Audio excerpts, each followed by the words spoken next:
welcome to the NoOneCares podcast, a show for creators of color, where we talk about music, social issues, pop culture, and much more. As always, I am your host, Devin, aka Devin NoOneCares, and I'm back, and we're on camera. Whole lot of different shit going on. Last time y'all saw me with episode 50, which was like 3 weeks ago. Okay. But, I decided to take a mental break because, I thought, I can just cook, work. But then you get exhausted and you realize, like, if you don't detach yourself from the shit, then you will literally burn out, and what you put out will be what you are. So, like, you put out what you feel, and same way they say, like, we feel whatever we put into our bodies. I guess that's how you say when it comes to creating content. So, but I'm back, episode 51. Let's get to it. Yeah. I gotta get used to looking into the camera too. So today I have somebody with me who is incredibly talented. I've actually played his music on the show in the past a couple times, actually. I've been a big fan. I found out about this man through CRRL CRRLL. When big fan, who's actually, this is where we're at, his studio, his dojo space, whichever you want to call it. And I just found out about his music, and I go through SoundCloud and I surf. I've been doing that since I moved up here, since I've had the whole brand. And you were one of the artists that I came across. And I was just like, yo, this is super dope. And me being so attached to the music that comes out of Chicago, I was like, okay, he's nice. Like, he's nice. I have my list. Like, I have my Saba, No Name, Big Jenkins, The Mind. Fire. And I was like, yo, Femdot. And then I saw, like, how you were making music, who you were associated with. And I was like, he's got it. Like, he's got it. Love. So he's just a super talented musician. I don't want to say rapper because I can tell from what I've heard in the music. There's a certain passion and focus that he has when it comes to the quality of music he puts out. It's not just about the raps. It's not just about, what's being said. I can tell he focuses on cadence. I can tell he focuses on, like, just the overall producing aspect and how it makes it feel. He puts a certain level of authenticity into the music, which I can appreciate a bunch because that's the music that touches my soul. Man, but that. I mean, it's probably the greatest intro ever. But Femdot, bro, welcome to the show, man. A hell of an intro. That's definitely top 5 right there for sure. How you feeling, bro? How you doing? I'm good, man. Thanks for having me. I'm gonna adjust this for you real quick. You can just pull it up a little bit. Yeah. We right here with it. Boom. Yeah, actually, it's like super loose. Okay, cool. So we gonna figure this out. We gonna get it going. Hold on. Can I tighten this up a little more, maybe? I think you can. Or actually, you know what you can do? We're going to keep going. Actually, hold the mic for a second. Yeah. And we're back. And we back. We be fixing shit out here. And what's funny is the audio, it's going to sound smooth and seamless, but the camera. Going to be like, damn. Exactly. They seen you fix it. Yeah. I'm just going to put my logo over that whole scene for a bit. It's like, beep. Exactly. And then it come back, for sure. I'm exactly going to do that. But how you feeling, bro? How you feeling? I'm good, man. Happy to be out. I like Denver. It's like I don't know how many times I've been to Denver. I've been to Denver a couple times, really because of Carl. Carl used to bring me out here, man. That's my dog. So it's cool to be in Denver, kind of just chilling. I have an off day, so like, Yeah, that's why I was surprised. I was like, because when shout out to your manager, Tamika. Yeah, she's fire. Super. Thank you. Shout out Meeks. Thank you. When you see this, thank you very much. I'm very appreciative for that. Shout out Meeks. But yeah, bro, like I when I saw you coming to town, I was like, I gotta do it. I gotta reach out. I gotta make it happen because it's hard. It's actually hard getting artists. Oh, I'm fully aware. You know what I'm saying? Especially when they come into town and they're like here and there. And but like I said, I am super appreciative and I can't thank you enough. No, man. Thanks for even giving me me the time of day, bro. So let's kind of, I want to get people familiar with you who may not be as familiar with you as I am. Okay. So if you can maybe explain yourself in third person, just who is Femdot? Ooh, that's always awkward explaining myself in third person. Well, Femdot. Okay, the third person thing is weird. However you want to explain yourself. Name is Femdot. Grew up on the north side and south suburbs of Chicago. I first generation Nigerian. Femdot is a family nickname. It's not like one of those. The D is for not some super crazy acronym. I've been Femdot since I was like 6 years old. That's crazy. Also been rapping since I was like 6 years old. And I was just about to say that's like you saw with my fucking note. Okay, can I get out my shit, my bro? fault. But yeah, man, just I think in the easiest format, I'm a storyteller, holistically, whether that's project wise or just per verse or something. I think that's people ask like, oh, so like if you have to describe your sound or whatever, I'm like, I tell stories. Yeah. That are multi-dimensional. Because it changes, really. Yeah. from what I've noticed. And you said you've been writing since you were 6, right? And then you've been like literally rapping. I mean, probably ever since then. But you were really like passing out mixtapes and stuff in high school, right? Yeah, I passed out mixtapes in high school, middle school. Like I used to burn CDs and pass them for like $5. God damn! Can you remember those days, bro? That's crazy. I tried to burn a CD a couple weeks ago. It took me 3 hours to do because I had to find my old laptop. I had to run and find a blank CD, and it was like in the back of a Walgreens, like in the packs, dusty that's like as the hell. only place you could find. I think the last time I saw one was like a random ass Kmart. Yeah, which sells like, but Kmart still sells like fucking VHS tapes and all that shit. Yeah, like, so it crazy. took me forever to find that, and but yeah, so that was just had to. But yeah, but I used to burn CDs and sell them, and then from there, like MySpace and all the other shit. So MySpace days. Yeah, but I've been trapping out the music really since like 10. Like right now, and you're 24. 24, just turned 24. Yeah. When was your birthday? July 28th. Bro, mine's on the 14th. Hey. I fuck with it, bro. Speaking of MySpace, what did those?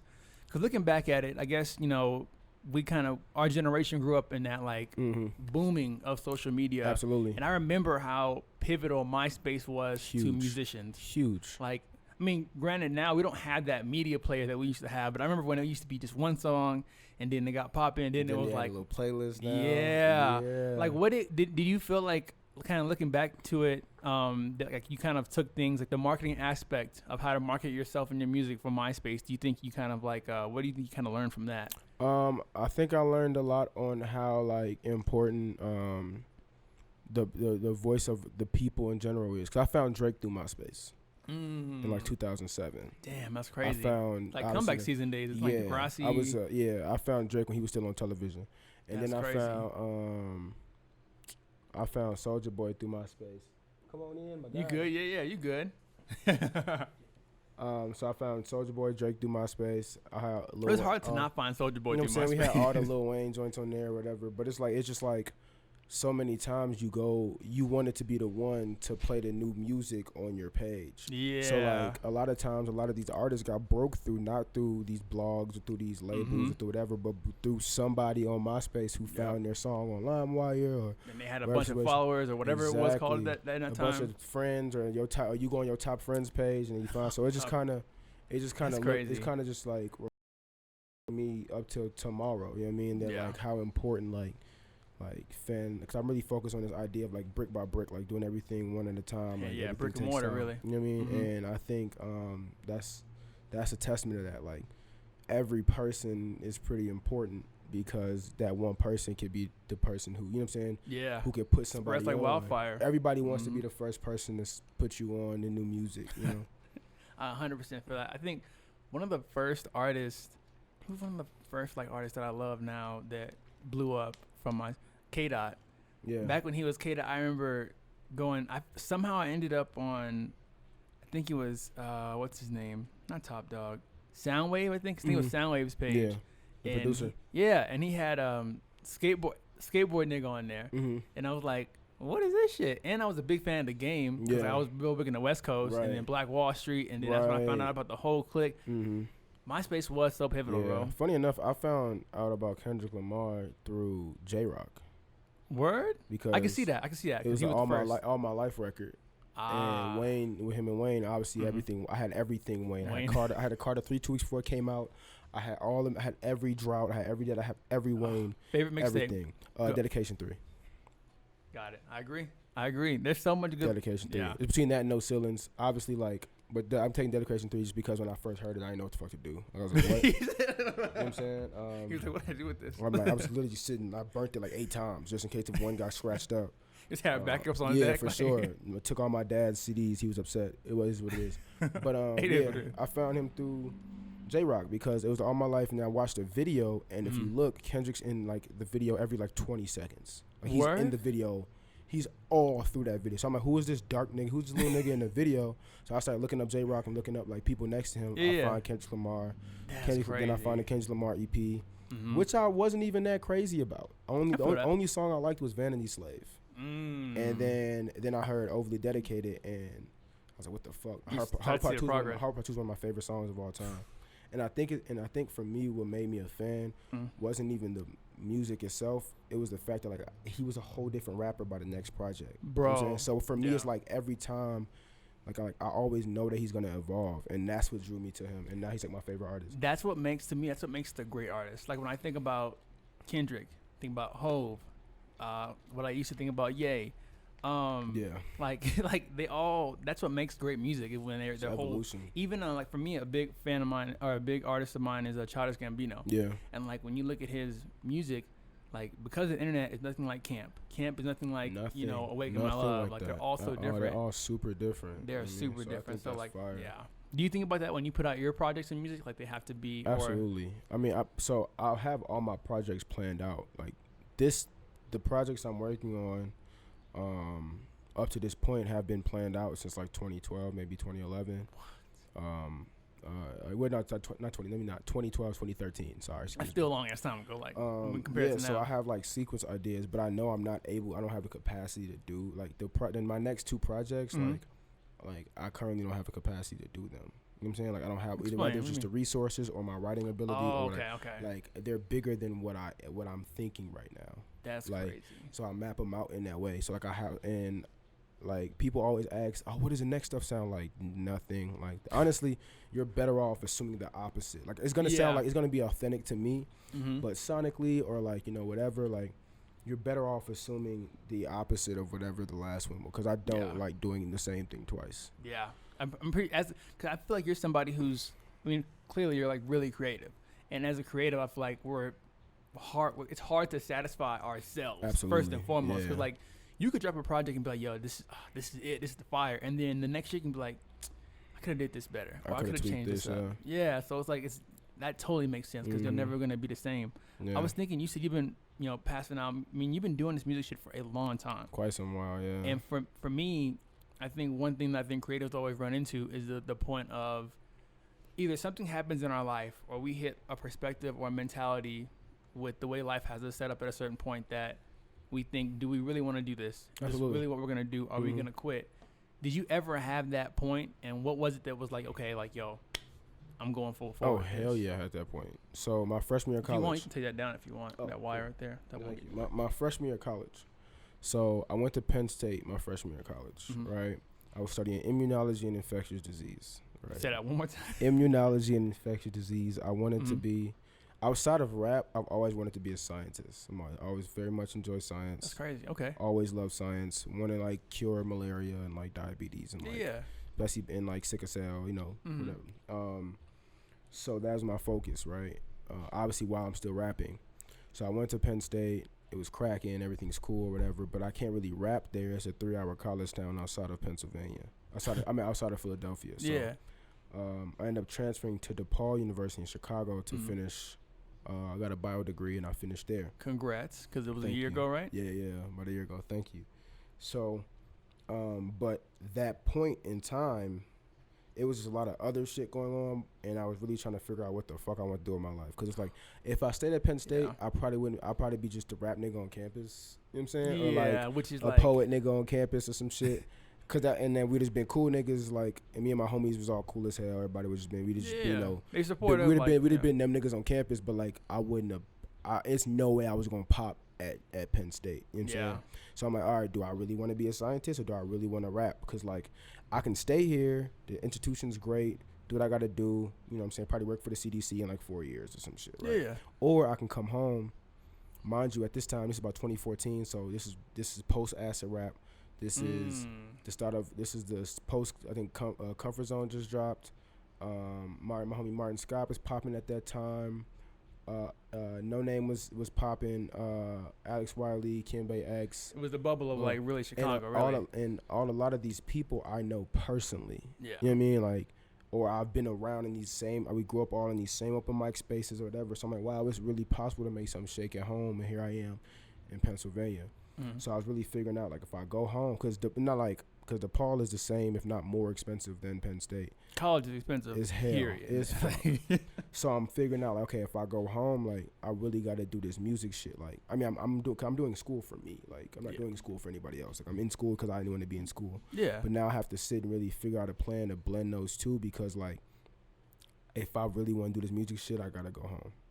Was that tough? Like, cause did you have to move in with your parents, or literally get this go back home and get your own spot? I was maybe at my mom's crib for like 2 months, and I went and got an apartment because everything for me was like getting. Because I'm African. If I'm in my mom's crib, it's certain shit. Granted, my parents are super cool in the grand scheme of like holistically, but like, you know, like just moving. Like, in order for me to do what I need to do, I needed to be in the city. I needed to be by myself and be able to move around and really be in a mix. Like, and you could tell I was in a mix. So I was home for maybe 2 months and got it together and popped out, which is the best thing I could have done.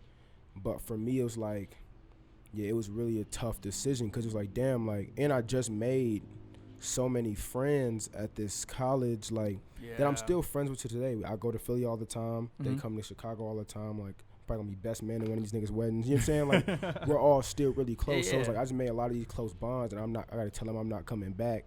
Yeah. When I could just stay here. Which now it's more of a tug to, you know what I'm saying? Like, different direction. You know what I'm saying? I could just stay at college and just be the nigga on campus. Like, realistically, I knew by this following year, like, we was going to know everybody. It was going to be cracking. You know what I'm saying? But, like, I wasn't, and also I've technically done a lot of that already. Like, I've, you know, seen a lot of shit young, so a lot of shit don't really surprise me. So it's like, I got my college experience for real in that freshman year. Like, now let me come and really try to chase this dream, but also still focus on school. So it was I remember I was talking to my brother Toon for like 6 hours from like 2 a.m. in the morning to like 8 a.m. Like, that's a real trying to really map it out. Like, what do you really want to do? So that was that moment for me, like 2014. And then from there, I really just started really trying to laser focus on what I wanted to do. But it was because I was literally like, damn, I could just stop rapping, but I wouldn't be happy at all. And that's where I was gonna get to, because I mean, I think this is a good point to let me speak on, because I think that's the hardest.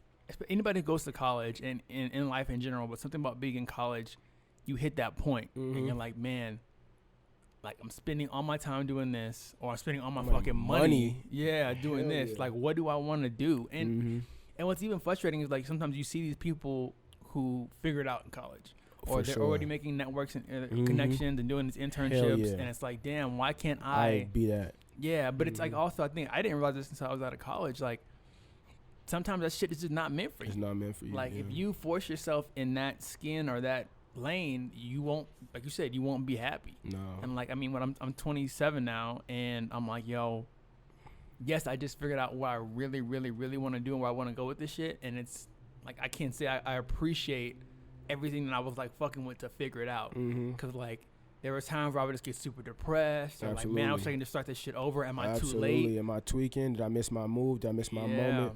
But I think, one, for anyone who's in school, I think it's like, you got to take what you can from it and like start doing things that lean towards your interests. You know what I'm saying? Even if they're just extracurriculars or whatever, just take what you can from it.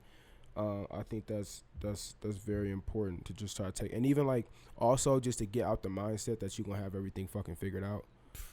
Cause I think, but I feel like sometimes college makes you feel that way. Absolutely. Like, yo, you need, like, you have 4 years. You got a 4 years to to do figure this. But then, and I think what a lot of people realize when they get out of school is that nobody has it fucking figured out. I mean, like, you realize, like, cause you know, when you're like 16 and you see somebody who's 21 or 22, you're like, oh man, you got it. And then you become 21 and 22, like, what, y'all niggas weren't doing anything. Like, and then but you 21 looking at somebody who's 30 or 27, they're like, oh, you got it. And you hit 27 and you're like, what? Y'all niggas were trash. Like, you know what I'm saying? Why ain't nobody tell me any of this? So it's like, really, we're all still trying to figure it out. And I think understanding that makes things at least takes a little pressure off, because it's like society be wanting that you got to have this by 25 or you got to be this by 30, and it's like, who the fuck? Like, no.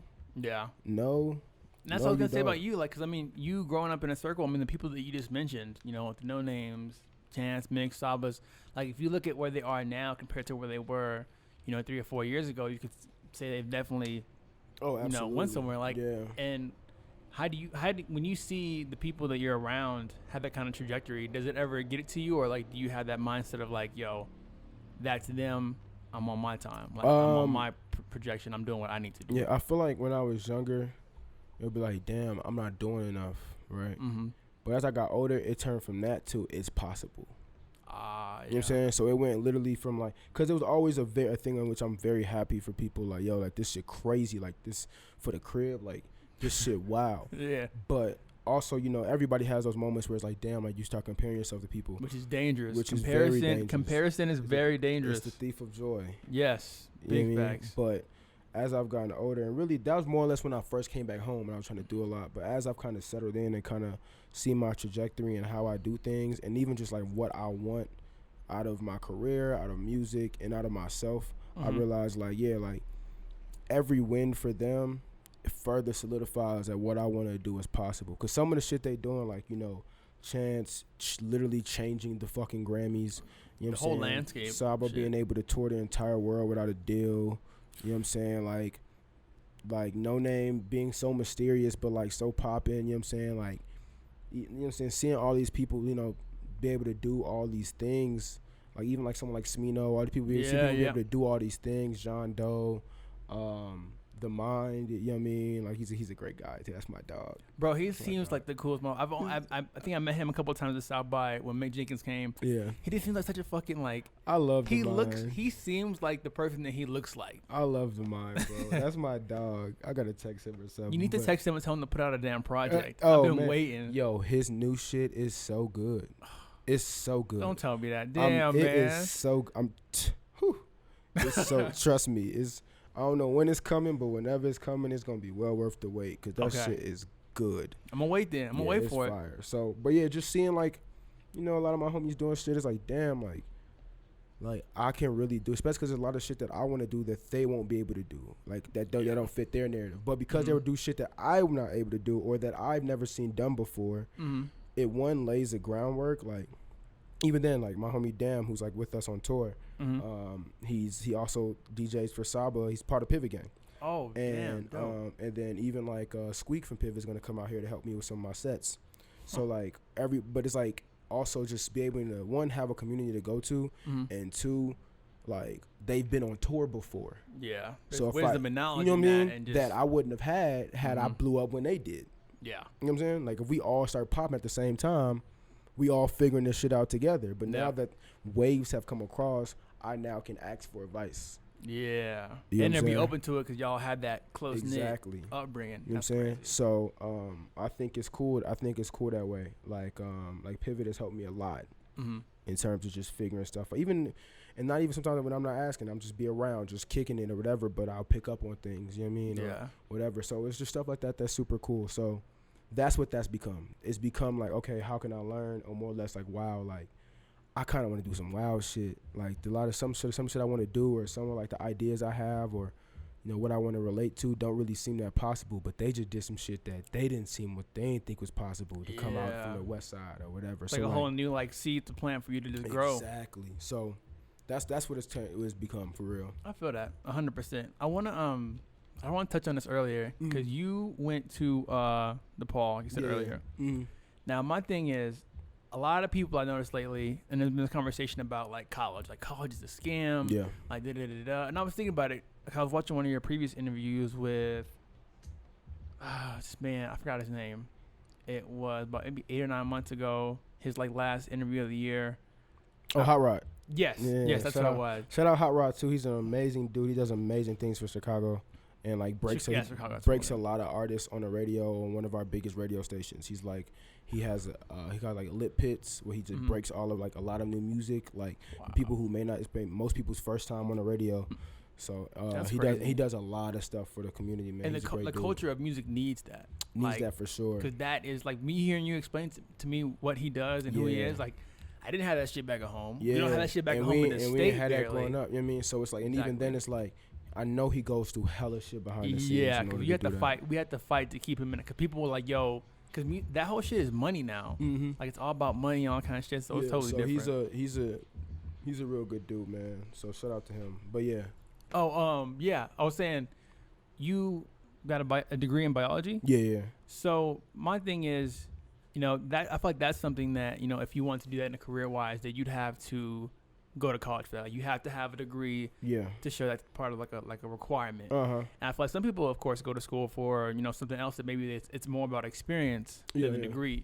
When you have, in the future, when you have kids, are you going to kind of push them to go to school and college and finish? Or are you going to kind of be like, are you going to support the decision with like, I always think about that with my girl. Like, do I want to support? Like, I think about what I'm doing now and what I went to school for. And the degree is cool and networking people that I met.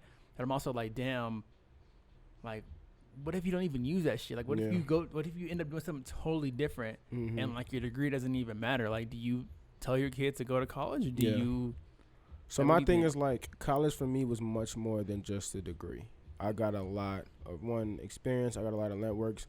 I met a lot of people who literally changed my life. You know what I'm saying? Outside in music. You know what I'm saying? In school. You know what I mean? And just it kind of fit my personal narrative.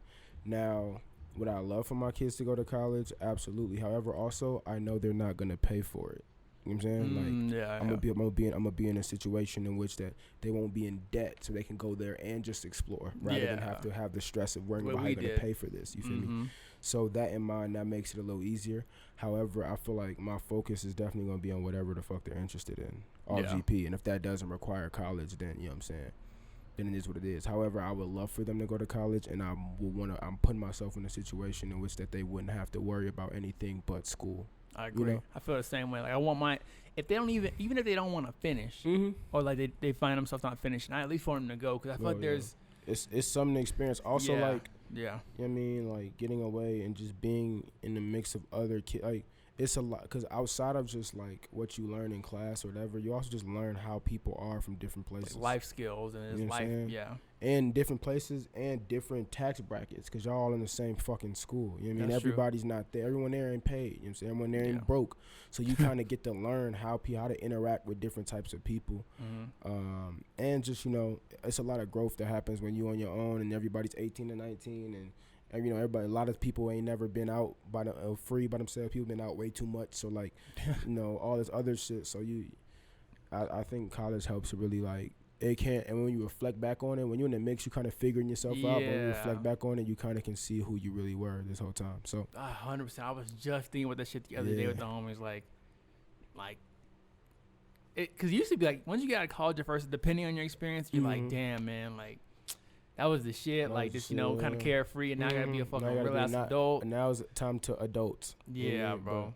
But yeah, so I would want my kids to go to school for sure, but also, like, I wouldn't want to, because if you force people to do something, like, I wouldn't want instantly reject it. I wouldn't want my kids to go to school for me. Yeah.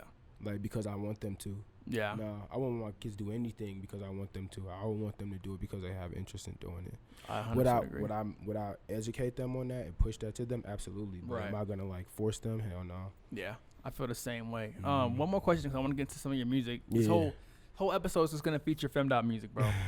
the whole episode. So one thing I want to know is, with your degree. Yeah.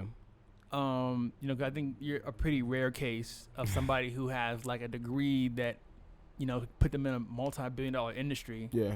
And also somebody who's, you know, in a creative lane, like an art lane with rap and making music and, you know, artistry. What do you want to do with that degree? I mean, one, like, I rap really good. So if I keep rapping really good, then people gonna want to listen to what I have to say outside of rap. I agree. And if I'm talking about, like, black health, you know what I'm saying? Yeah. You're going to listen to me because I'm a rapper, but more importantly, because I have a degree to back up what the fuck I'm talking about. Yeah, this isn't just, like, shit. For stuff that I feel without having, because, you know, like, if I die and the only thing people know me as is a rapper, that's a problem. You know what I'm saying? Because, like, especially being black men, we're not told how multidimensional we are. Like, facts. I'm technically a scientist. Like, no cap. Like, I'm literally a fucking scientist. You know what I'm saying? You didn't want to tie that into your name? Like, when you became a rapper, like, you didn't want to tie in the whole... No, they all... Like, Dr. Femdot? No. It says my mom. But, yeah, like, it's a lot of stuff that I want to do more or less just if I'm advocating. And, like, setting up nonprofits and things of that sort. Like, and just, I want to teach too. Like, I have a whole course planned out. And that's what I was getting to. That relates biology and hip hop. It's like I have PowerPoint set. I've already have it. So I'm just waiting to be an honorary doctorate somewhere, so they'll let me teach us some shit. But that's a good time to do it too. Like, now, I think you mentioned, like, Bun, Ninth. Yeah. I mean, even Lil B speaking at, like, college campuses, and like that shit. Somebody gonna let me speak. So just trying to set stuff up like that, and then, like, obviously my scholarship and things of that sort. So, like, just trying to I have a make learning about One Health, STEM, and just school in general, like, not corny. Yeah. You know what I'm saying? So that's why I don't have to always attach the two sides, because, like, I'm not corny in either one. So it's like, you feel me? So yeah, and you're passionate about both. Both, you know what I mean? So it's like so I think for me, the degree more or less just also sets up the situation how I was saying with, like, a lot of the people from Chicago who pop rap wise, who like, oh, it's possible. You know what I'm saying? For me, or for somebody who's looking at me, it may not even be school and music. It may be, you know, clothing and cars, or, you know what I'm saying, a trade and blah, blah, blah. You know what I'm saying? It could be anything, but just knowing that they're able to do more than one. Like, you're bigger than just one thing. Yeah. You know what I'm saying?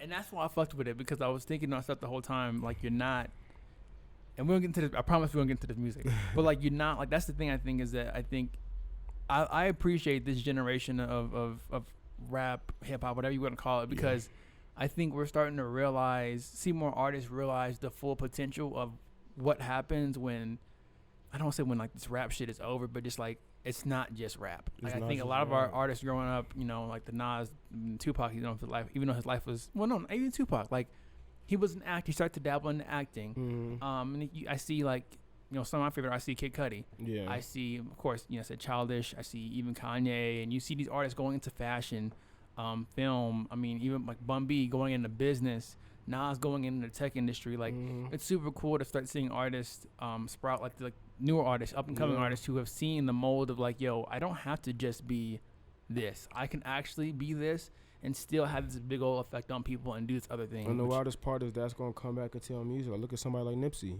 Yeah, bro. You know what I'm saying? Like, look at somebody like Nipsey, man. Like, and everything that his hands was into and everything he was invested in, all that stood to, and then he could speak about it in his music. But even more importantly, even outside the music, you like him as a man, and it just so happens the music is fire. Yeah. So it's like, you doing things outside of music, only as long as you're good, like, and you're doing things that are beneficial, it's only going to help the brand. It's because now you're a brand, so it's only going to help everything else. So it's like, you know. Yes, bro. Yes. That's what I'm talking about, bro. I want to get into some music real quick.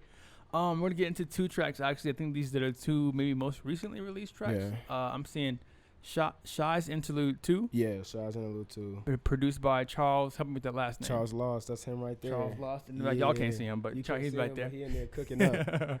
And then the next track I'm going to play is Consignment. Produced by Sebastian Kamei. Yeah. Sebastian Kamei and King came in there, but they're actually from overseas. They're oh wow. How you get them on the track? So I met I call him Pim. That's my man's Pim. I met Pim. He had an internship at the studio I was recording my last album at. Right. And last album was called Delacreme 2. Yeah. So he has a record on Delacreme 2 called Red Marlboros. Okay. And he's just a really nice guy. He's a great guy, man. So like, and he's fire. His beats be fire. So he would just send me stuff, and he came back in town. And he worked on some records. He came back just to kick it, like maybe a couple months ago, and then that's how Consignment happened. Yeah. That's super dope. So we're gonna get into this music. Here we go. That was corny. I would never do that shit again. These hand gestures gotta stop. But hey, we learned. This is the first time recording. We learning. But let's get into this music. Look. Dylan not the hottest boy, I said you a lie. Niggas is sending songs with an open verse, but that's suicide. 300,000 miles of running. Take engine light on, but I ride. Just in my line, I'ma slide. Just bring a friend for the guys. We was never taught to invest though, only how to survive. We was never taught how to deal with stress though, only taught how to die. Not to love, just to coincide. Have sex, treat it like a game. Do it before we learn how to drive. Couldn't make this up if I tried. I don't even want the head. If her head gone, I'll probably see what a friend don't. Take her down while her man home. 10 toes when I stand on. Yeah. If I was from Texas, I'd be from the SWAT. How ironic, I am high Kim on the block. Be the captain and still is Dean Kane. That's Ripley's, believe it or not. Need a drink, that's my skin color. And a girl, that's my skin color. White House hate my skin color. Hope the brands get his wig peeled back. No Kennedy, but I've been thugging. With Charles Lost like South Lunch after gym class. When my homie was still in the bag, moving weight like a slim fast. I'm anti-AI with the practice. I've been doing this since Miss Jones classes. When I sat by Alizé Hampton, 17 finesses, 16 was broke at 15 in my pocket, 14 talking college, and I barely finished. Man, think that I run it, still grinding. Me and Tune is Moses and Aaron, so you know that means we split the profit. Now my youngest asking me to buy bottles, old enough not to need water bottles, just to hide my vodka. It's all out in the open, unlike my problems. Said I'm still learning to cope with myself. Still got hope for myself. Still searching for growth for myself. Cause all that entitlement not gonna help. Said I'm very reflective, super introspective, bittersweet struggles. Cause I learned my lesson. I know it's a blessing in it somehow. But to be quite honest, right now when I'm stressing, addicted to women who question decisions, the ones who tend to hesitate on commitment. Maybe as I am reflecting, I realize that I'm properly projecting all the people that I invest in. Serve as a reflection, that's why I exit. Either way, it's bad business. One day I'ma go to therapy instead of just ad-libbing. My breakthroughs, I come through on the past scribbling. Maybe then I'ma act different. But until insurance can't cover my sessions, and the black preference of a psychologist can't be met with flying colors, I guess it's the music I'm left with. Anyway, things less depressing and more about rapping better than anyone you ever met. Shit, I'm a walking win. She sat on me on Sunday, she trying to sin. Usually I'm off the hen, today I'm off the gin. Tell him acknowledge him. Drums hit like a tom, hitting licks robbing sun, like my hand caught in the cotton gin. I'm feel like Cootie in a buck 50. Tell them other niggas they not touching me. How they all smoke but don't want none with me.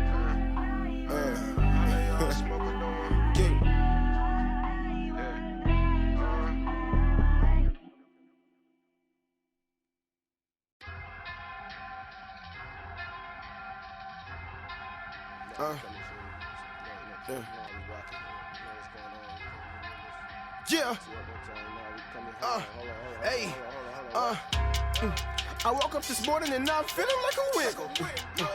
I made a play, then I made a play again. I woke up this morning and I was feeling like a stack. Left broke, came home, no I wasn't that. She heard about me, but she wanna know what's to that. So how I run the curiosity, I keep the cat. You niggas acting your raps too hot, relax. Too much attention, that audience to get you clapped. Said I was the hottest nigga, you thought I was lying? Them niggas was tryna rob you, wait, you thought they was quiet? I do everything I said I'm gonna do, you thought I was Simon? Jug, need a plug, I need consignment. My bro turned 28, 2 and 56, had to work a little. Look, Aaliyah rocked the boat with her, so he had to work the middle. She was you, but when she see me, she might just flirt a little. You can get worked out, and then the people who working with you. Yeah, said I was the hottest nigga, you thought I was lying. Them niggas was trying to rob you, thought they was quiet. I do everything I say I'ma do, you thought I was Simon. Jug, need a plug, need some consignment. Yeah, I woke up this morning and I'm just feeling like a win. Made a play, and then I made a play again. I woke up this morning and I was feeling like a stack. Left broke, came home, no I wasn't that.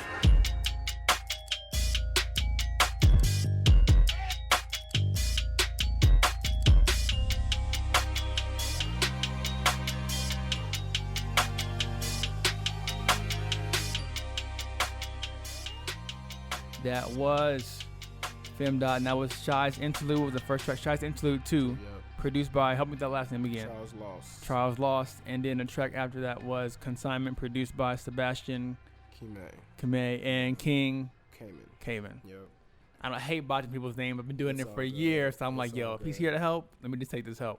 We getting everybody their credit, baby. Exactly.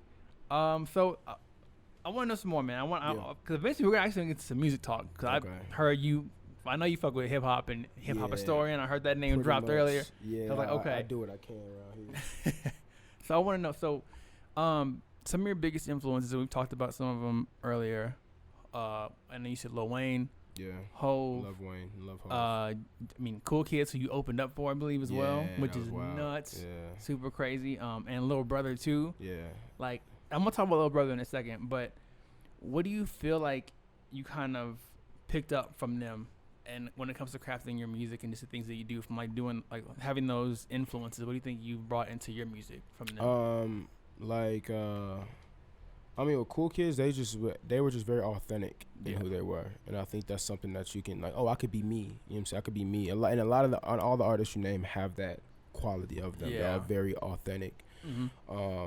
Hove, he got MC. He just flow by himself. You can take anything you want from that nigga. Like, the man's mind is brilliant. Wayne, like, I used to do a lot of punchline rapping when I was younger, like, you know, bars, nigga. That was all Wayne, all mixtape Wayne. You know, I used to definitely do the oops, I mean, all that shit. So, shout out Wayne. But yeah, Little Brother, like, their skits, how stuff is laid, is like how, like, the skits, how stuff is laid out. The amount of thought they put behind things, and they're funny as hell. Bro. Fonte might be the funniest rapper. Fam. And let's get into it. Did you hear Little Brother album? I love it. There's so many gems in there for like people who actually Little Brother fans. Bro. Like all the UBM stuff.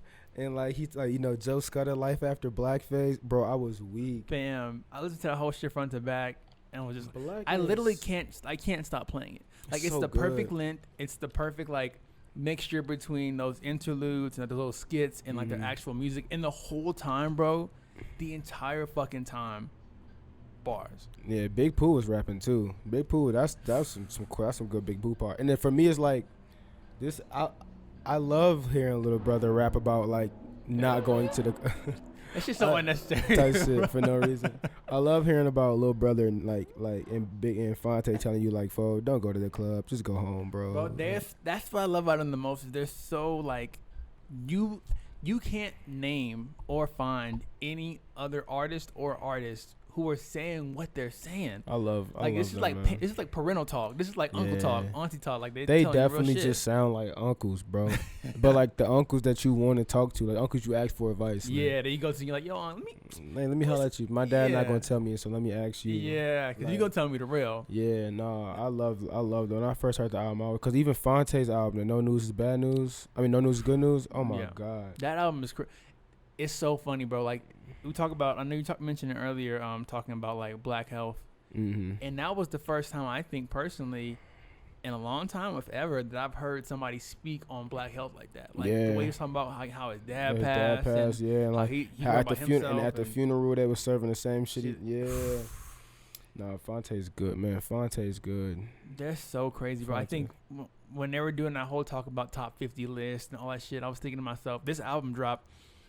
I was like, damn, why don't I always forget to mention the artists that I really think are some of the best lyricists and music makers of all time to put like the Rhapsody. I didn't even think to put it on my list, but this album. Yeah, I cannot name 10 rappers right now who can out rap Rhapsody. I can't. And I talk about rappers, because I don't do the whole female rapper. I don't do that. Like if you I've rap, been learning you to stop, because I've been saying that. Yeah. At first I thought it was a thing for me to say because they deserve to be held to the caliber. So I would say female, but then I think my homie was kind of breaking it down to me, and he's like, I see what you're trying to do, but you gotta understand, like it's more when you remove the label, it's more about just them. Like Just you acknowledge them. just You're that not- name. You're not acknowledging that genre that Yeah. you're separating by saying. So Because if you think about it, like if you're a poet, you're not gonna be a male or female poet. You're just a poet. You know what I'm saying? Yep. Like you're a writer. You know what I'm saying? Toni Morrison and Edgar Allan Poe are both writers.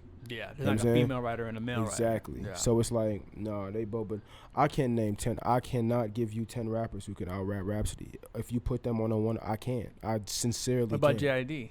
I like JID. I like JID a lot. I like JID a lot. I She's think. killing a lot of people though. But Like, I I'm can't. telling you, I'm talking about they can tie, but I don't know 10 people who are out rapping And Rhapsody. she's hungry. Like she's like, crazy. She's been rapping for a long time. Wow, yeah. But that hunger never left, and that's what's scary. And I think it's such a chip on her shoulder because of what she raps about, how she raps, and how she kind of moves, you know. So Yep, I 100% agree. Cause like I be watching interviews with her, and you can just tell she's in a place where she's just so confident in who she is and what she does, and like nobody can tell her shit, and no other blog can deter her from believing anything opposite from what she and also that's also a testament to her team. They really believe in her. You know especially what I'm saying? Ninth, Cash, like Crisis, all them dudes. They really believe in her, as they should, because she's a gem. Yes, She's very much gem. true. Like I'm like I tell you that all the time. If you can name 10 rappers who can sincerely wash Rhapsody on a song, I will pay you.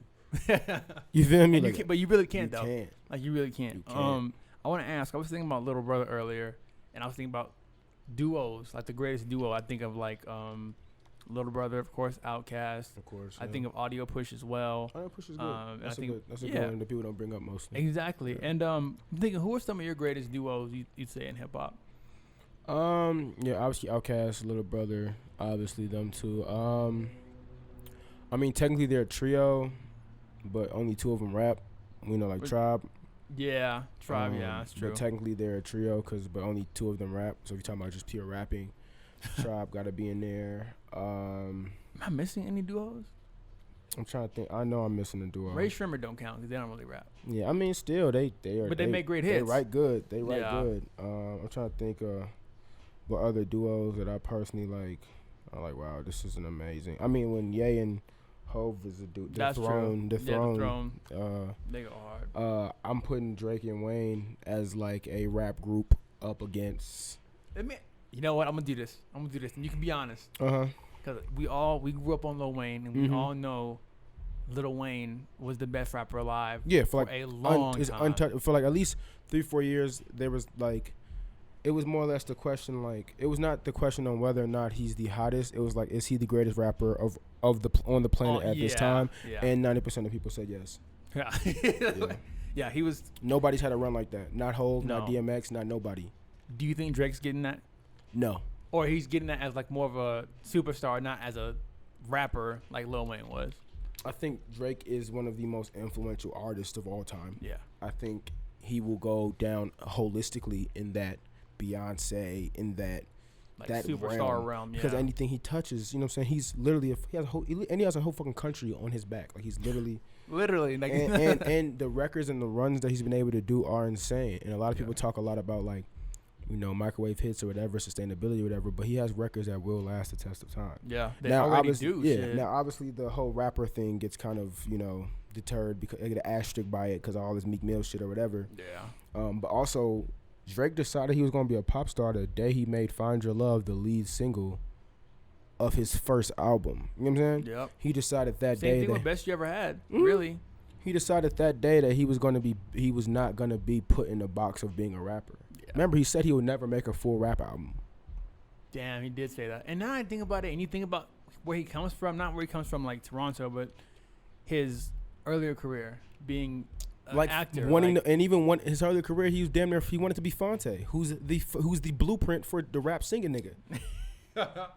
Yo, Fonte's singing, he literally rapped is so like Fonte underrated. for like 4 years. He rapped all of Comeback Season and Replacement Drake is literally Fonte. Damn. Is literally Fonte. like not even a slip of like it's, and he says it. Fonte's my favorite rapper.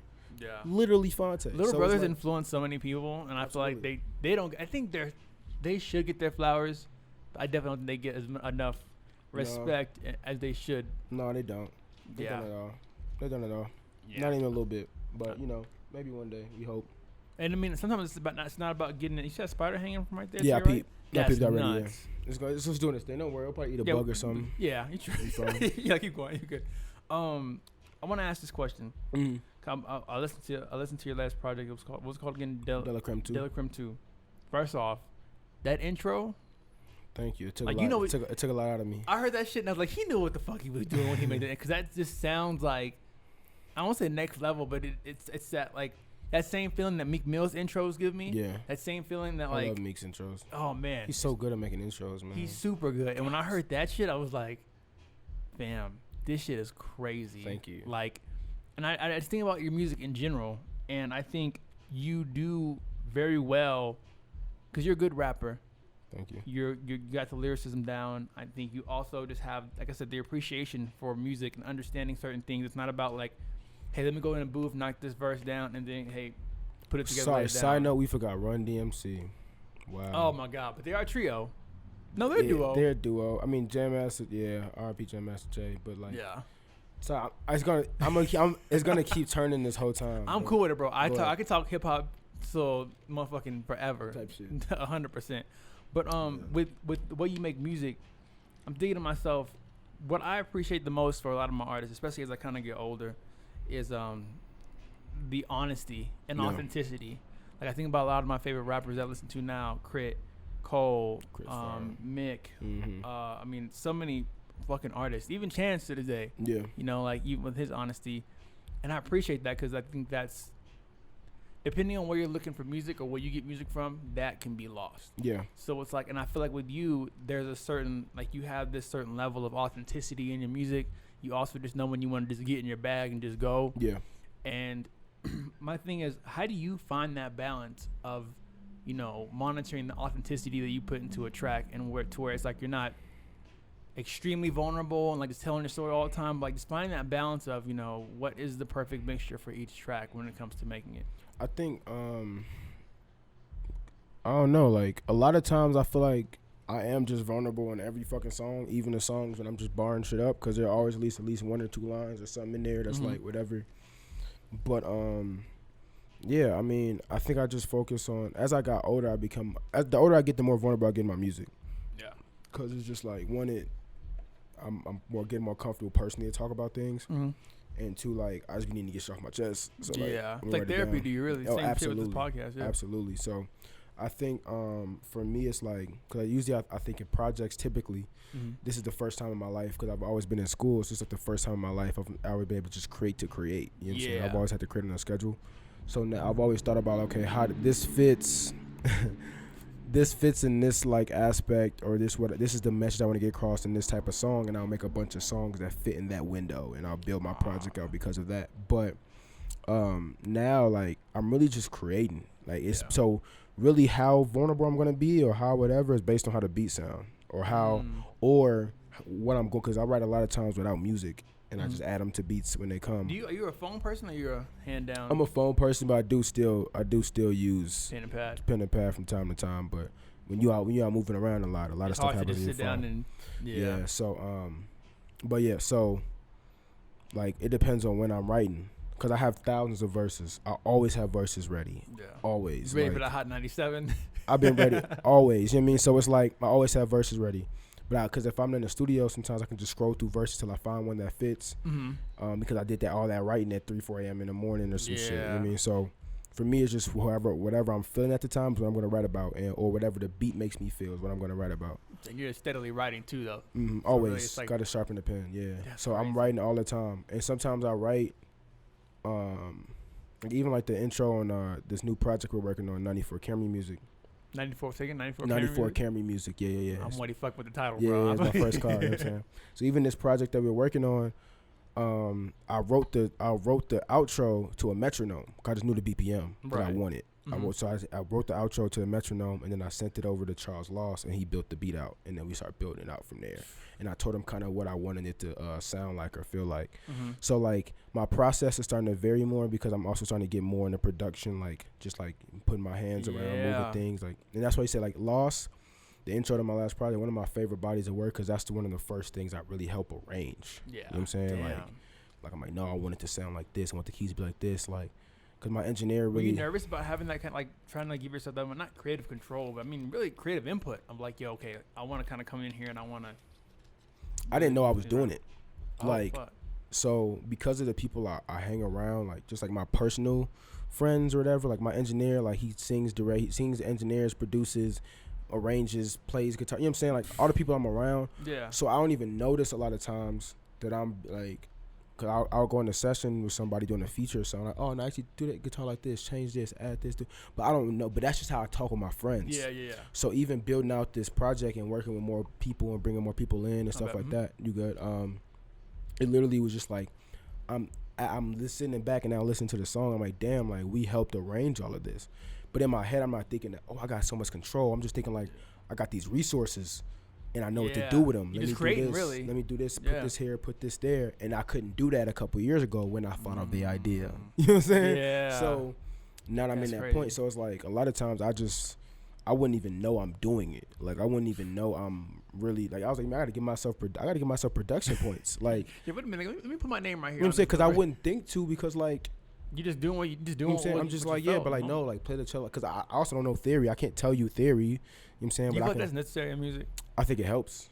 Especially when you start bringing instrumentation in, and you need people who do know theory and may not know hip hop that well. That's true. You know what I'm saying? Yeah. So it's a different language. I've watched like people talking theory to get a point across that I would have to take. It would take forever for me to get across. We can do it, but I have to say, no, it has to sound like this, or this the key, or try a different one, or go up. But they were like, no, go a half step up. If you're playing in this key, switch to this minor, this whatever. No, you got to strum the chord. You know what I'm saying? Shit like that. Yeah, so that's how you have to be able to understand. It's like a whole different language. It's like literally a different language. But what it does, it translates whatever fuck you're trying to get across. And music is music. So yeah, that's crazy. Like, thinking about it, bro. I mean, in my opinion, I think you've seen a lot of success already. Oh, thank you. You know what I mean? Like, I mean, you're just kicked off your tour with ToBi LoU. Mm-hmm. You've performing with Lyrical Lemonade. Yeah. Performing on Lola, like literally from being in the crowd to being on stage. Yeah, like, Lollapalooza is kind of wild. Yeah, sure. bro. You have tracks.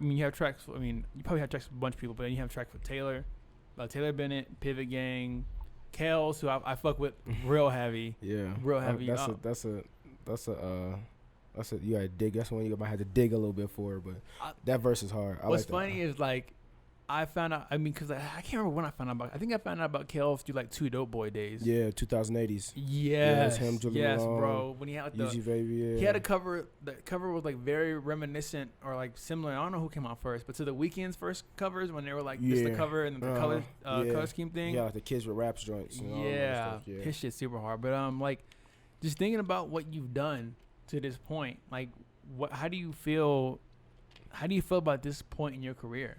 I'm learning to kind of like start accepting the small victories, because usually, and you can ask Monty, like my other manager in there, like I don't be feeling no type of way about nothing. Like I was like, okay, like when we got Lala, they called me super excited, and I was like, all right, cool, like bet, like let's get to it.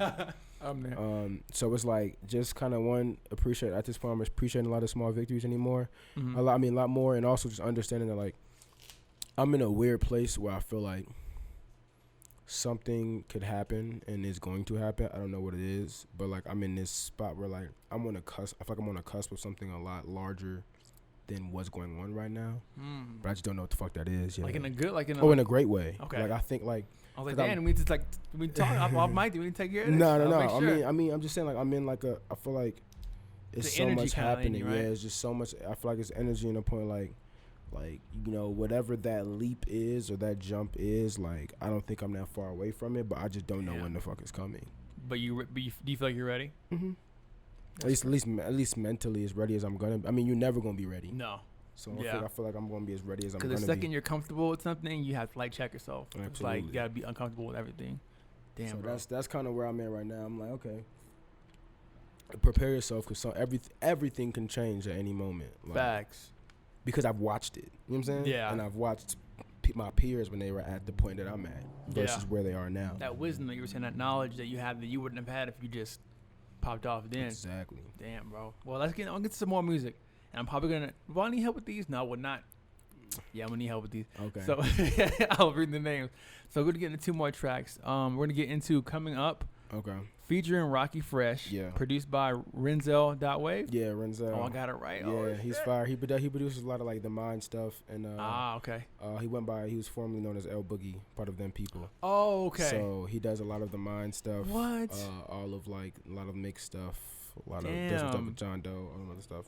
That makes total sense. Yeah. That makes total sense. So shout out Renzel. And then real quick too, cause coming up with featuring Rocky Fresh. How was it working with Rocky Fresh? It was fire. It was like a long time coming type thing. So me and Rocky have known each other for years. Rocky Fresh was the first concert I've ever been to. The Rocky Fresh concert. So that's crazy. And then I went home and like finished a mixtape or some shit like that night at the crib. Super inspired. You're like, hell yeah, dumb inspired, because he was like, we went to the same high school, so like to see that literally, you know what I'm saying? Like, yeah, that's big. So yeah, he's always been very supportive since I was like 15, 16. Just kind of just like keeping tabs, just like just staying in tune. Yeah. So as we got to the point, like we would bump into each other so much, and we seen each other like, no, we got to get one in. He's like, no, we got to get one in. Like let's set it up. No, for real. And I'm like, I think I got one for you. And he's like, word. I'm like, yeah. So he loved the record, heard the record, got the verse. He's like, all right, oh yeah, say less. Sent the verse. He's like, oh, I'm okay, bet. So it was a real simple process, because like it was kind of, and we were both saying like it was long overdue. So yeah. But he's a really genuine dude. So that's super dope. Shout out to Rocky. Shout out to Rocky. And the next track after that's gonna be Whole Thing, produced by the fucking genius, the one and only Thelonious Martin. That guy is nuts. Guy's fire, man. I've never heard nothing bad from this dude. Yeah, he's fire, man. Like, he got some slappers. We got a couple too that's like in the vote that I gotta figure out what to do with. But he got some slappers. Damn. He got some. Also, he can hoop. As side note, what? Thelonious Martin got game. Just a side note, he got game. But yeah, so Thelonious, great guy. That beats, yeah. He be making some slappers, man. I 100% believe it. And if you don't believe me, I'm about to play him for you. So let's get into this music. Hey, play that shit, Renzel. Hey, look. King Dilla gang, if I die today, in my mama state. Tryna put a rave all up in the bank. Told him cool out, please play it safe. Before we end up on TV today. Victor Ola D, I control the pace. Miss me with the beef, that's a mistake. I'm supposed to eat, grab the extra plate. I know people with pose and in pose, I can get you poked or make you vote today, so. What you gon' say? My little niggas do it for like 150. Like they heard, but they shoot like they biggie. Or a diva, cause they posted on blogs all around through the city. Flow icky song, that's one for Vicky. Foy call, legalize the glizzy. 16, my man was talking blicky. My big bro up in the whip riding with me. He rolling up these and they only want the sticky in my own lane. Come and get me. But you just gotta move quickly. I'm going 120 down to 6. Boy, you know I'm the one. I'm about as real as they come. I need my money in 20s. I need all mine in tubs. You know that I'm going dumb. Like car cracking when it come to rapping, you know everything is a dub. And that's a win where I'm from. Boy, you know I'm not for none. Watch what you say when you come. Niggas be talking too much, but we gon' shut them all up. Want smoke, tell them, fam, know we coming up. Once we smoke, tell them, I don't really give up. Only cause I'm the coldest with the spitting. For you, gotta wait for balls like you lifting. For me, I stay with balls like a speak easy. It's all gravy, mashed his potato if you speak greasy. Look, I might cause an uproar, but it's all in the family. You must not know that we think wheezy. Please calm on your ego, focused on getting so many zeros. I can feed them to my mama till she look like she go. Anti-rob, unstoppable with these flows. Got her in a roofing suit at my house, you know she don't need clothes. I don't play with lames like a broken backboard, nigga, and you need goals. I'm Daryl Dawkins when he goes. Ain't got stat, ask your father, he knows better yet. I'm your father, ask me a hoe. Not one to really tweak on her. Sleep is a cousin to death. You might need family if I'm what you sleep on. Boy, you know I'm the one. I'm about as real as they come. I need my money in 20s. I need all mine in tubs. You know that I'm going dumb. Like car cracking when it come to rapping. You know everything is a dub. And that's a win where I'm from. Boy, you know I'm not for none. Watch what you say when you come. Niggas be talking too much, but we gon' shut them all up. Want smoke, tell them, fam, know we coming up. Once we smoke, tell them, I don't really give up. I don't really give a fuck. Nah. Black tents on the truck. Yeah. Leave a hater in the dust. Yeah. Get the money, it's a must. Yeah. I'm feeling just like Giannis high, nigga. Out here playing with the Bucks. Alley you your bitch to us. My niggas ballin' like the Ruck. We just took our time with it. We don't rush hours. I ain't Chris Tucker. Nah. Kick it like Jackie Chan. Yeah. I whip it up without a pan. Yeah. I got the rollie on my hand. Ice. Shorty know I'm the man. Like see a nigga with the diamonds. Tony Hawk, how I'm grinding. I'm from the city for the violence. Now my niggas on the island. On the green like we golfing. Now the woods got you coughing. Earn my stripes like Tiger. Got my masters in the game with the bosses. You don't know what it costs us. Stay real through the losses. Yeah. I done made it to the other side and the sweater shit look gorgeous. Yeah. I'm in the crib making more plans. Give your name to my doorman. If I don't know you ain't coming in. Try to play, you won't come again. I don't think these niggas understand. Spot News got it on the skin. I'm on a trip to a foreign land. Talking Africa, the motherland. No cap, bitch, I really been. Kinda bad, I'ma fly you in. Okay, this cap, I ain't buying shit. Stacking racks for retirement. A product of my environment. Young nigga and I'm wildin'. Boy, you know I'm the one. I'm about as real as they come. I need my money in 20s. I need all mine in tubs. You know that I'm going dumb. Like car cracking when it come to rapping. You know everything is a dub. And that's a win where I'm from. Boy, you know I'm not for none. Watch what you say when you come. Niggas be talking too much, but we gon' shut them all up. Want smoke, tell them, fam, know we coming up. Once we smoke, tell them, I don't really give up.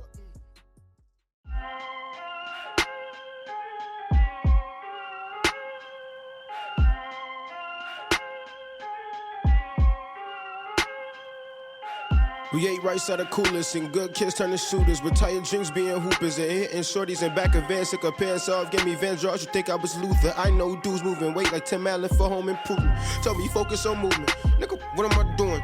what I said I'd be doing. Start like Patrick on the blocks that you would think that I'm you and I'm so focused you think that I'm losing, but I'm up by 20. Get these rappers hell. Talking like I'm gassed up, but I just had broke out my shell. Can't broker deals unless I'm broken off enough to tip the scale for all the times that we was broken and broke as hell. Crazy how them same dudes who's broken, they was jokes themselves. Now the main ones just asking if I can give them help. Getting here disturbing the P, said I'm ludicrous. Profiting off, flowing off the pocket. Said who knew that this thing that I tend to do from time to time would turn lucrative. I just MC my man, keep the hammer that keep me too legit. On the flight, getting free food from a stewardess. Always miss to cut that foolishness. Hooligans in the whip full of them. Starving artists keep eating rappers you call savage till I'm full of them. I'm playing 94 CM in a BM. Texting my future BM. Now it's my season. Plotted on this back up in the crib with E-Man. Got pulled, I can't wear this car. Don't take me off deep end. Free my man TB up out that jam. Free Palestine and just send my love to Sudan. You know me, you know mine. Brick by brick, give me some time. Had to straighten it all out before a nigga got an iron. What's up? Niggas really love the cap, but they ain't really built like that, and I could put that on my whole name. Can't settle for the half, and all I wanna do is add it. You know me, I want the whole thing. Niggas really love the cap, but they ain't really built like that, and I could put that on my whole name. Can't settle for the half, and all I wanna do is add it. You know me, I want the whole thing.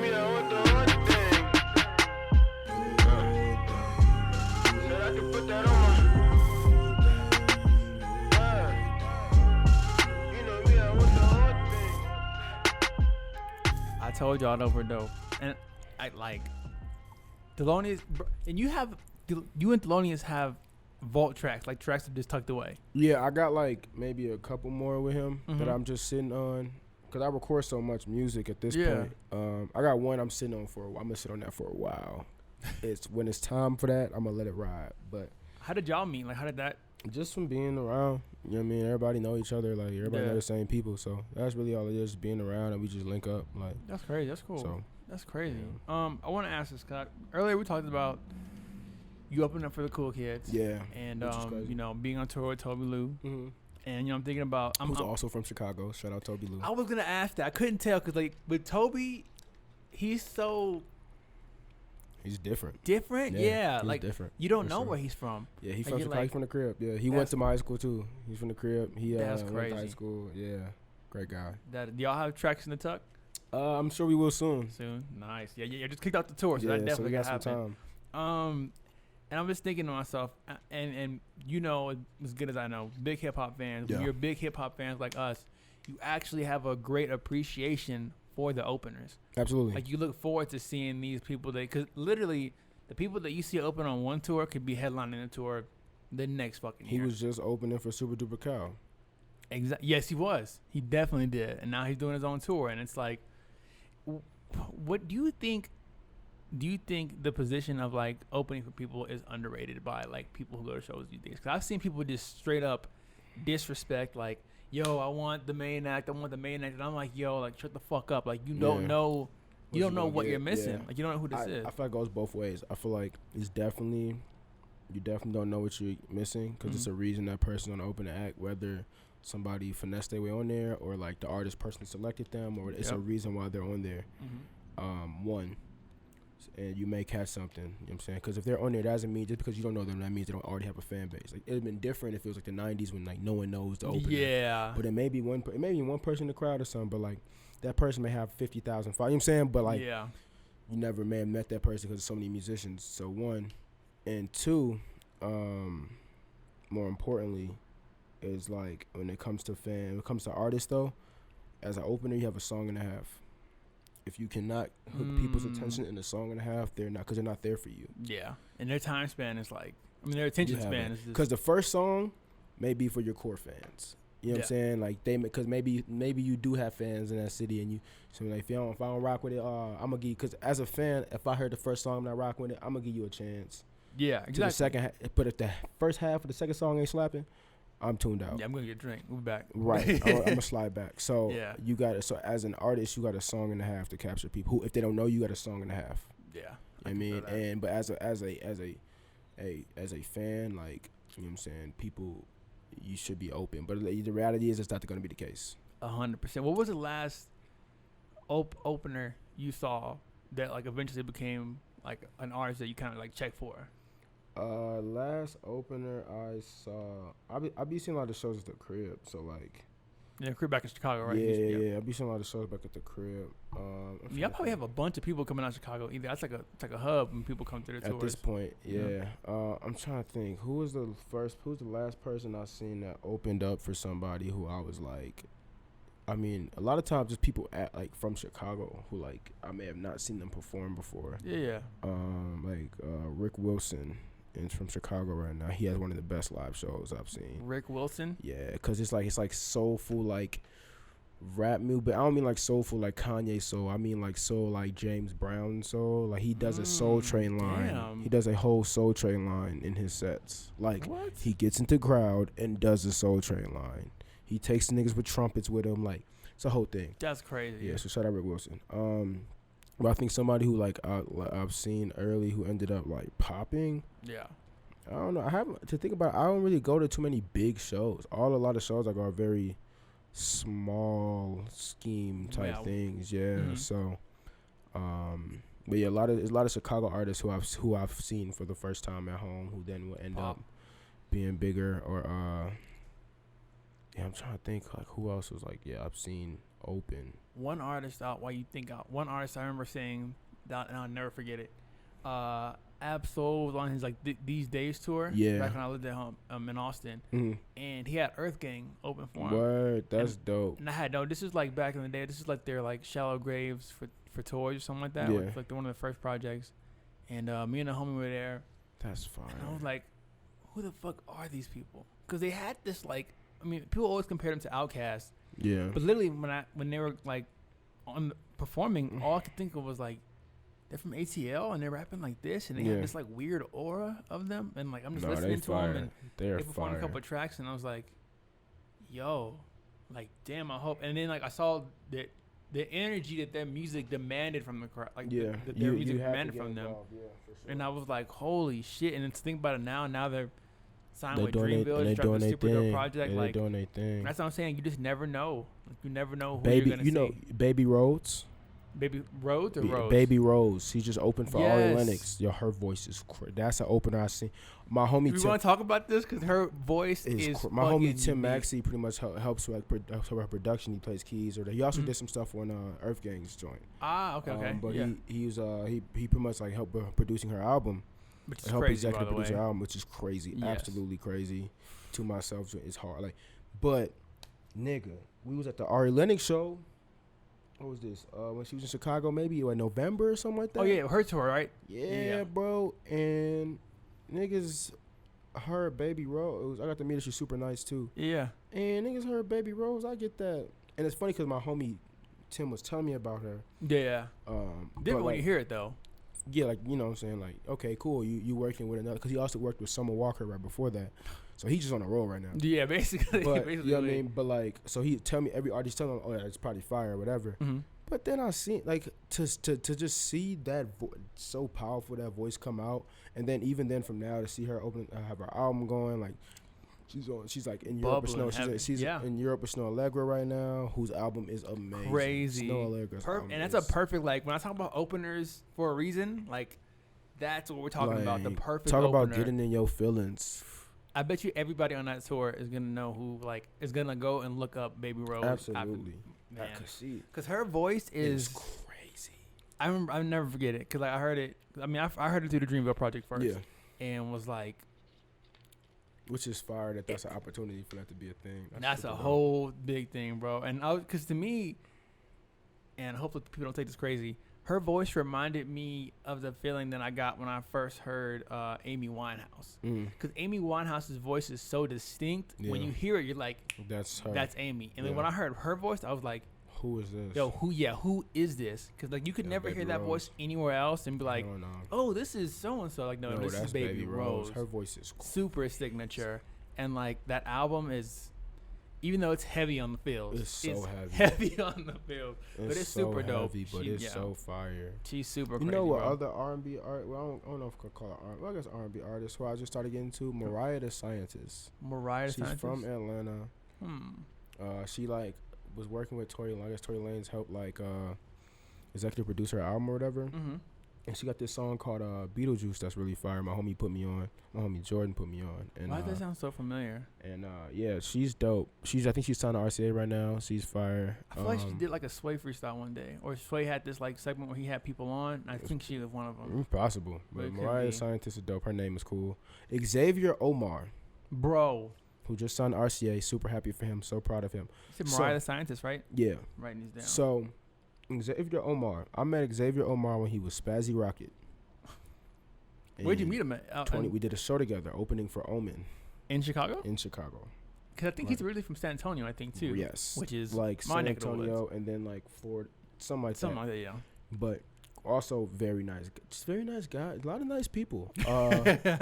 So he was still going on with Spazzy Rocket by that time. That's such a crazy. And I've kind of heard of him, but I didn't really know him like that for real. Mm-hmm. And I had just got back to the city. And so I'm opening, I do my thing, whatever. And then he go up there and starts, who the fuck? Cause I'm already like, okay, like you popping or whatever, but I'm like, damn, this nigga is amazing. Like, yeah, talented. This nigga is amazing. Like, he is so, I'm like, you good, hey, you good at this. For sure. So that's somebody that I seen before, cause I technically opened for Omen. Me and him opened for Omen. That's so crazy. So, yeah, but that nigga, man, I want to see. I can't wait for him to just keep winning. Like, bam, and yeah. That nigga good, bro. And he been blowing up with the selection looks and stuff too, which he's been doing for a while. Good. Like, that nigga good, bro. He good, bro. All selection in general. You know, DJs like Sahara BB, she's dope, like a DJ and shit. Then obviously Monty. Yeah, Monty's crazy. Nuts. Monty Bookie's dumb. Goling, got popping through selection. And yeah, that's just fire. That was just a note to let everybody know. Pay attention and respect the openers. I'm telling you, everybody we just mentioned was an opener at one time. Like, for sure. K-Dot was an opener at one time. Yeah, I think opening for Game. They opened for J-Rock. Yo, I heard a story by I was watching Little Brother interview, and Fonte was saying that their last show, K-Dot was an opener, and people like booed K-Dot off the stage like, we want Little Brother, and they're like, now look at him, like, you never know. But a lot of that stuff be humble. You gotta deal. We gotta go through a lot of that stuff. Like, so many shows that we've had have been just us and that bitch, or like people weren't really receptive, or like it'll be me and my DJ and 3 people in the crowd or whatever. You gotta go through those. Like, it's part of the process. You gotta go through those. Yeah. Yeah. One thing I was gonna ask about, because we talked about earlier, you going from Lola to being in the crowd to being on the stage. One thing I'm big on is speaking things into existence. So am I. But one thing that I think I fucked up on recently, which I think I may have just readjusted my mind frame on what I'm missing. I feel like I asked a lot of people, what do you want to speak into existence, or like me doing that shit.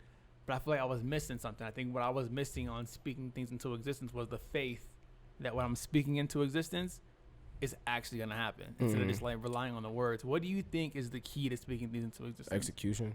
I feel that. Yep. Faith and execution is how things happen. That is very true. Period. Like, you can plan all day. You can speak things all day. But if you know what I'm saying, if you plant a flower and don't water it, it's not gonna grow. Yeah. No matter how many times you said the plant's gonna grow. You know what I'm saying? That's so super true. That's what it is. It's like, for me, it's like, in order to speak things into existence, you have to be working towards it. Even if you don't know how to do it or what's going on, you gotta be working towards it. Like, that's crazy you said execution, because I think the last episode I said there's only 2 things. There's an excuse and there's execution. Like, it's either one of those 2 things. Yeah. So it's like faith and execution is where success comes in, because the execution is because the faith is what's going to give you the motivation to execute. Yeah, to like believe that shit's actually gonna like come to life. One more thing I want to ask before we kind of get ready to wrap up to the intro is, simply a question that most musicians probably get is just what's next musically. I know we mentioned, you said 94 Camry music is what's music. next. 94 Camry music is what's next. That is coming out very soon in the next couple weeks. Super excited about that. You say the next couple weeks? Yeah. Holy shit. I was like, wait a minute. Did he say weeks? Yeah, like we're dropping, what's today's date? Soon. So that's crazy. Yeah. How do you feel about it, honestly? I do. I like it. I feel very good about it. I like it a lot. I think I tried a bunch of new stuff. So I'm very excited to like put that out in the world. But yeah, so that's immediately what's next. Finishing the rest of this tour, obviously. Are you performing tracks off that project on tour? Yeah. Oh fuck. Yeah. So I'm breaking some of these records in on tour. It's coming out while we're on tour. Yeah, it's true because the tour don't end until what, October, right? It'll be out. The tour don't end until October 20th, and it'll be out pretty well before then. Bro, and let me get your blessing now. So when it drops, can I play tracks on the show? I will hope so. I will got hope you. will want to. So, I got you, bro. So yeah, so excited about that. So that's what's next. Finishing up this tour, and then probably can't wait to get back home. Get my second year of my scholarship. Oh, you're going back to school? Or you going? No. I give out a scholarship. Oh, you give out a scholarship? Yeah, I give out a scholarship. I gave out a scholarship to 2 students in my alma mater last year. Well, can you talk about that? Damn, I had no idea. That's crazy. Yeah, so we're trying to open that up to.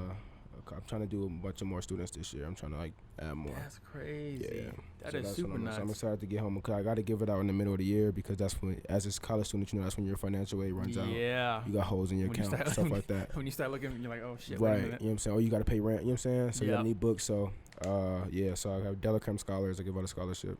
Middle is in between your first and second semester. So.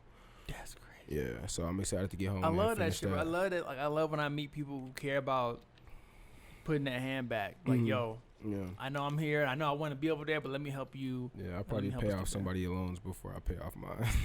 Damn, that's kind of like low-key depressing. I mean, I know mine gonna go, but yeah, we did it last year. It was really successful. I was really happy. So we're gonna do it again. I'm trying to keep it annually. So trying to expand now, do more students, Black and brown students. I will always do at least 2 from my alma mater because it's my alma mater, but I'm also planning to spread out this year to other students in other like parts of the city and like communities that I consider home. That's super dope, bro. That's amazing. I had no idea. Yes, that's what I'm excited about outside of like the music, just to get back and be able to do that. So yeah, that 94 Camry music, super excited. I was super excited about that shit. That's great. I'm ready. Yeah, so those are what I've been working on. Dope, bro. Well, let's get into some more music. I wish I could play some that music, but we're going to wait because that's going to be well worth the wait. What I'll do, when we go off air, I'll play you the project so you can. Oh, my God. It's so you can hear it, so we can do that. Bet. Okay. Bet. Damn. I fuck with it. I'm trying not to tweet. All right, so we're going to get into 2 more songs before we get out of here. The last 2 tracks is going to be, of course, from Femdot. This is going to be, am I saying this right? Chronos Freestyle, produced by Charles Lost. I need to just get like a shot of him. Yeah, and he in there cooking up right now, him and Carl. Cooking heavy. And then speaking of Carl, the last track we're going to play is actually the track featuring Carl, which is Snow in July. Yep. Off the, why do I keep messing up on the name? Delacreme, right? Delacreme 2 project. It's like Creme de la Creme. Which is on Apple, Spotify, all DSPs. And it's featuring Carl CRRL and Jahari Noel. Yeah, I need help with that one. That one's going to get botched Noel, for sure. Which is one of my favorite songs aside from Lost on that project. Let's get into this. Look, young Dilla been the same, nigga. Get some game, nigga. Nothing changed around me. Walk around the city like all of these Canada Goose jackets look like stains around me. Never been in your bracket. I feel that March there was madness. If I walk in on one, then she probably the baddest. Might pop the Dallas with the diesel and the glove on just to heat niggas up. Treat them like the 06 Mavericks. Ooh, you gotta love it. You know how I'm coming. Me and Tune 2019, I was in jungle. My Philly niggas get real mixy. You try and rumble. Start an empire head so long like we were Rapunzel. Team of Lions, I guess that's how the cookie crumbles. Flip the bag and give it to my amigos behind me. Tuck money, hitting figures like I know Taraji. All come from hustle and flow. No, I got it. Hit the management. Only think the records deposits. Only niggas more loyal than me is my niggas. Don't get hurt up in a hurry. Say my little niggas flashing guns on FaceTime. Rapping is the least of my worries. Stop running for problems, then I learn to fight them. Can't be King David without Goliath. Some niggas put it on King David whenever they fighting Denzel with it. I'm a man on fire, my niggas is titans. I put 2 5s on the 5th and pour out a 5th for all of the homies that we miss. Who else you know that's really going crazy like this? I mean, going, look, so crazy, disrupting the homeostasis. Came a long way from being stuck up in the basement. Couldn't afford A6, y'all so basic. You should be elated that I would look twice at the things you created. Blood royal, I'm born different, I'm born sinner, but I knocked out like 4 pillars. Trip to Mecca coming soon, another classic coming soon. And others had dropped 1 in June. These tiny niggas can't escape, they're not off the hook. See I'm in traffic and we run into them. Did you catch that? What's beef? I never needed niggas to cap at. My OG said our audience to get you clapped at. Might get a book deal like I'm Black Rose. The description on the back door said it's about a story about a nigga not to cap on. Any beat I rap on, poetry slam, snap on. Macho tone, please don't get your ass slapped on. Slide through the front with niggas who go through the back door. Don't get on the track unless you wanna get lapped, oh. Young flame spitting nigga, you ain't like Dilla. You should reconsider, you should probably stay up in class, so I even put some of your tuition. Monty Ford, this nigga the app, bro. Look, I might end niggas' career and have Danny take the photo. Body niggas then tag the casket for promo. I'm thorough, put niggas on ice like Frozone. Told you my niggas Titans and Dilla must be Chronos King. Dilla. We coming for everything that's ours and that's all.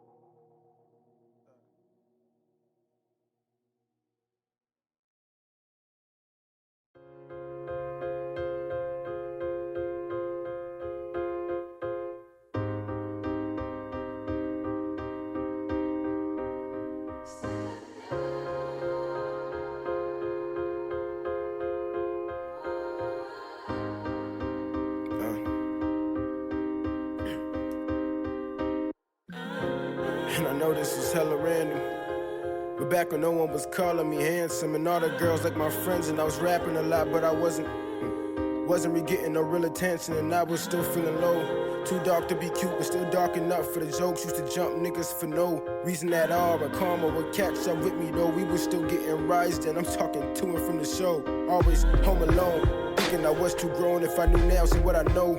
Fights when the hair got cold, slam a nigga in the snow. Stealing chips from the stove, one for the foe. Now it's two for the dollar. Man, it's crazy to see how much time is gone. Questioning my complexion, my sister was a blessing. Helped me embrace my color, and she was darker than I was. Told me my skin was perfect. The older I get, the more the words cut the surface. Scared to speak up, I would mumble. Self-conscious, but always disguise it as being humble. I be stressing all the time, man, I ramble a lot. I worry too much, I'm always trying to handle a lot. Man, I'm finding myself, man, I know who I am. Man, I always did, but it's more to understand. Man, it's crazy just when you start to become a man. And it's getting hot, but it feel cold inside. Snow in July.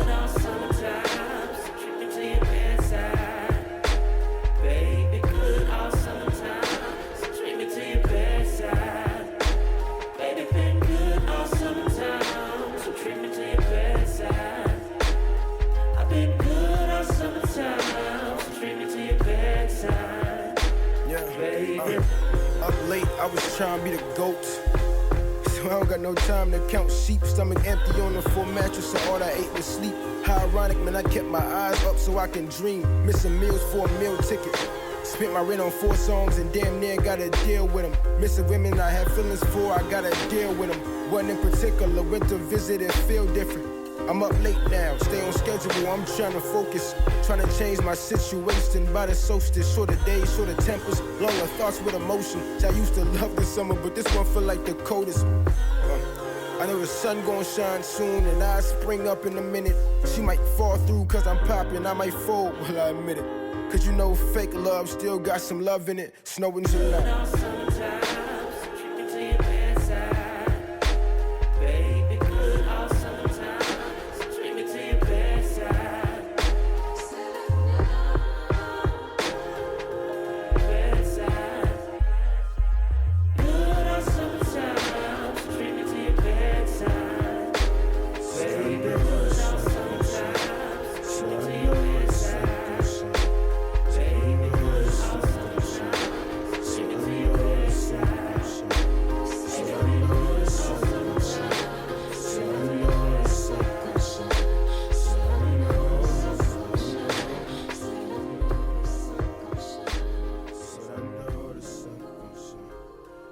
That was one of my favorite joints off the Della Cream 2 project. That was Snow in July, featuring CRRL CRRLL and Jahari Noel. Jahari Noel. I'm gonna get better at these one day. I'm just gonna take a class where I just get all this English shit figured out. Take shit, for sure. And then the track before that was the Kronos freestyle, Right. produced by Charles Loss. Yep. I got it. See, we're working Yeah, on the bro. progress. One thing before we get out of here is the prayer list. Mm-hmm. Basically, anybody that you feel like, you know, whether they're in good shape, bad shape, you just want to wish them positive vibes, or, you know, you just want them to feel better, whatever it is. We do this thing where we put them on the prayer list. So you can go first, or I can go first, whichever you prefer. Oh, you can go first. All right, bet. On the prayer list, I want to put on, of course, myself. I want to start off with myself because I'm feels good to be back, but I learned a lot while being gone. Mm-hmm. You know, that mental health break was very pivotal. And as somebody who has suffered from like depression and high levels of anxiety for a long time, it was nice to see myself catch when I need to take that break. So I want to make sure I keep putting myself on the prayer list. I was out last night with my this will release on Thursday. So this past weekend I was out with my friend, homie Alicia, who had a birthday yesterday. Okay, happy birthday. I know things have been really rough since her brother passed a year or two ago. But it was just nice to see her in that vibe. But I'm pretty sure on days like that, when you want that person there, it can be really hard to just appreciate and be happy in the moment when that side person isn't there. So I want to put her on the prayer list. And last but not least, bro, I want to put Femdot on the prayer list, man, because you know. Prayers I can get. And let me and this is real. This is fuck all the camera shit, all the mic shit. Like, this is really big to me, and I'll sit here and tell the truth right now. Like, I've been thinking, I had the time to reapproach and readjust how I want to do the show, because for a minute I forgot why I did this. Yeah. Like, it became one of those things where I was just so focused on trying to figure out how to put out content that people liked that I forgot, why do I do this? Right. That, hey, this was my therapy. Hey, this was what I wanted to do it for.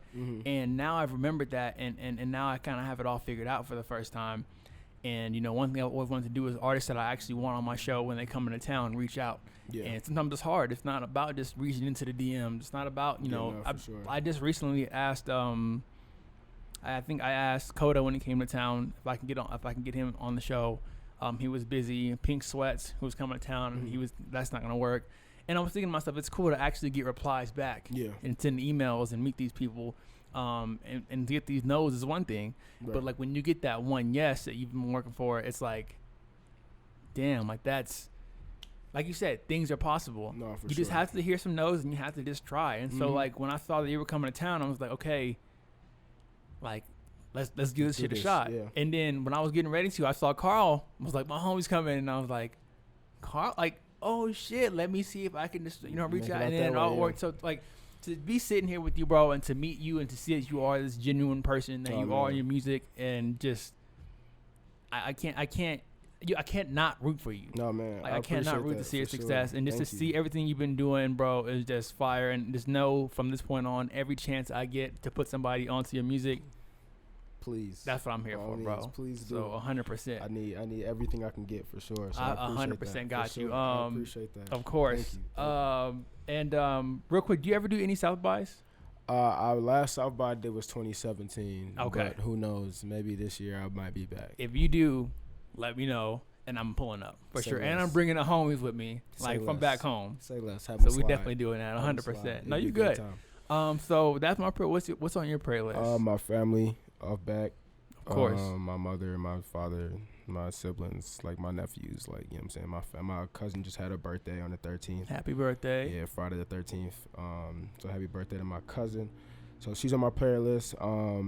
The Bahamas on my prayer list, man. Oh, man. Yeah, all that. Sudan's on my prayer list. So much shit happened while I was gone, I forgot. Chicago's on my fucking prayer list all the time. I pray for Chicago all the time.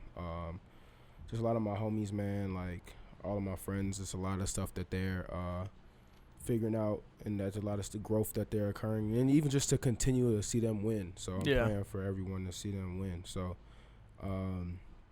Palestine, Sudan, all on my list to pray for sure. 100% agree. And then outside of that, like I'm definitely praying for myself and my family and my friends or whatever, just to, you know, I want everybody to win as much as possible. 100%, bro. That's what it's all about, man. So I appreciate it, bro, once again for pulling up. Thank you. Thank you so much. Sure.